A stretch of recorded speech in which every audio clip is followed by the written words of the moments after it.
Halo, assalamualaikum warahmatullahi wabarakatuh. Jumpa lagi bersama saya di channel kesayangan kita semua, Faiz Official Pinjol. Apa kabar saudara-saudaraku semua? Apakah kalian sehat-sehat selalu?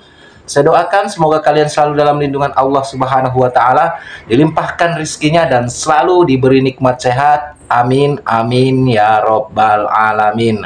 Nah, di video kali ini teman-temanku semua, saya pengen membahas tentang pinjol, ya, pinjol legal OJK. Nah, di sini saya tertarik untuk membahasnya karena memang dari berdasarkan pertanyaan-pertanyaan yang masuk di channel ini, baik di channel ini maupun di akun TikTok saya, teman-teman ya.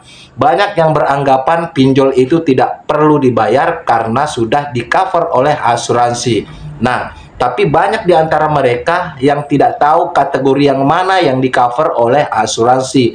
Makanya saya di sini tertarik membahasnya, biar saudara-saudaraku semua itu paham dan tidak gagal paham. Saya harap kalian itu simak sampai selesai, biar kalian memiliki pemahaman dan kalian tidak gagal paham, ya, tentunya tentang galbay aplikasi pinjol legal OJK, ya teman-teman.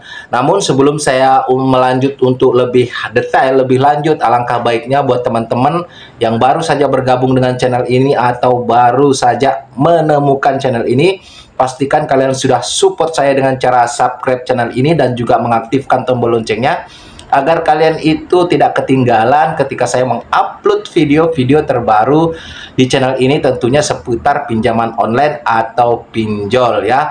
Saya ucapkan juga banyak-banyak terima kasih buat teman-temanku yang sudah sejak awal mensupport saya sampai sekarang ini. Saya doakan semoga kalian selalu dimudahkan rezekinya dan diberi nikmat sehat oleh Allah Subhanahu wa Ta'ala. Amin, amin ya robbal alamin. Nah, untuk pembahasannya teman-teman, yang banyak yang teman-teman yang memang gagal paham tentang asuransi pinjol ini. Banyak yang memang dengan secara sengaja mengambil pinjaman online dan juga menggalbaikan secara sengaja tanpa sebab-sebab yang memang bisa membenarkan mereka itu menggalbai pinjaman online. Entah dari edukasi-edukasi yang salah ataupun memang ada unsur-unsur kesengajaan dan unsur-unsur niat, ya, atau niat dari awal untuk menguras pinjol, ya. Memang benar ada aturan-aturan terbaru bahwasanya pinjol legal itu wajib mengasuransikan nasabahnya ketika minjam di aplikasi pinjol legal. Tapi itu tidak sampai di situ, teman-teman. Jadi tentunya ada syarat atau kriteria tertentu untuk bisa di-cover oleh pihak asuransi. Logikanya seperti ini, teman-teman ya.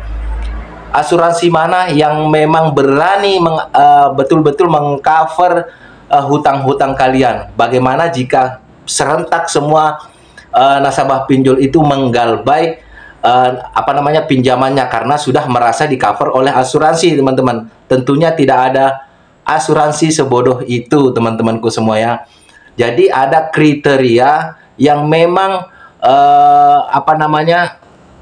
dimasukkan untuk mendapatkan cover asuransi, seperti halnya banyak asuransi-asuransi seperti asuransi jiwa, ya, dan asuransi-asuransi yang lainnya. Pasti ada kriteria tertentu. Jadi tidak serta-merta ketika kita mengambil pinjaman online lalu kita langsung dengan sengaja menggalbaikannya. Bukan seperti itu, teman-teman. Jadi di sini saya tidak sedang di-endorse sama pinjol manapun. Cuma di sini saya itu memberikan pemahaman kepada saudara-saudaraku semua pengguna pinjaman online.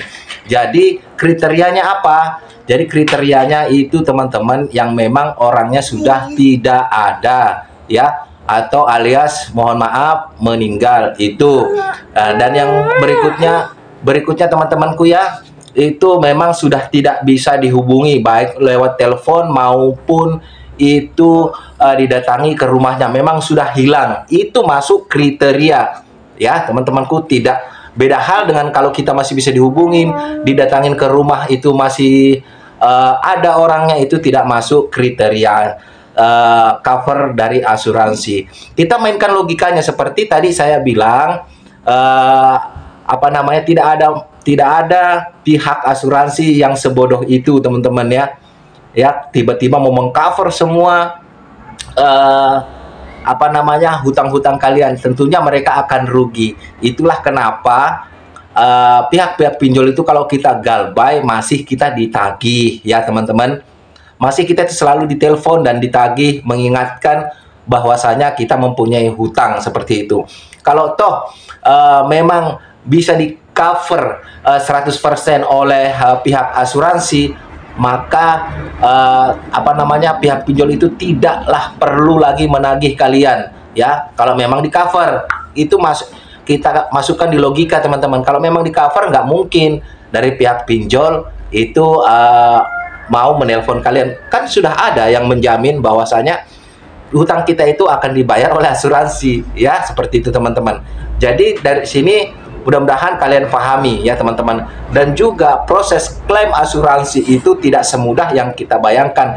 Itulah kenapa pihak pinjol itu selalu saja masih menagih kita ya, karena lebih mudah menagih nasabah daripada mengklaim asuransi. Karena seperti yang saya bilang di awal itu ada syarat-syarat tertentu atau kriteria-kriteria tertentu ya teman-temanku ya. Jadi jangan lagi berpikiran buruk tentang ya, seperti itu teman-temanku. Jadi asuransi itu tidaklah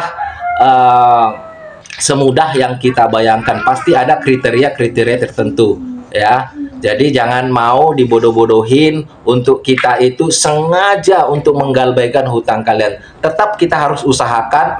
Kalau memang, jadi teman-temanku, sampai sini kalian pahami ya teman-teman ya.